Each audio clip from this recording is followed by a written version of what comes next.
குட்டீஸ், இது உங்கள் ரம்யா கோபால். செய்தியாளர்கள் வழங்கும் வித்தியாசமான வாவா சேனலில் வார செய்திகள். காஞ்சிபுரத்தில் கன்னியம்மா மகள் காஞ்சனாவுக்கு காலில் கட்டிரும்பு கடித்தது. அதை கண்டறிந்த ஸ்கூல் மிஸ் கட்டிரும்பை ஒரு பாட்டிலுக்குள் அடைத்துவிட்டார். இனி அந்த ஸ்கூலில் கட்டிரும்பு கடிக்காது. கோபாலபுரத்தில் ஒரு ஸ்கூலில் கோபாலகிருஷ்ணன் என்னும் மாணவன் கோல் சொல்லித் திரிந்தான்.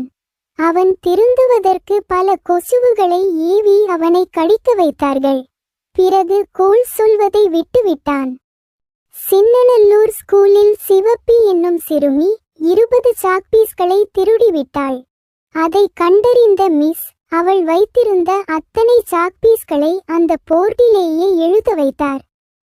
அவள் கை வலித்தது. ஐயோ பாவம். இன்னும் இதுபோன்ற செய்திகளை வாரத்துக்கு வாரம் உங்களுக்கு தருகிறோம். வா ஃப்ரெண்ட், உங்கள் சேனலில் இணைந்திருங்கள் நண்பர்களே. மீண்டும் சந்திப்போம்.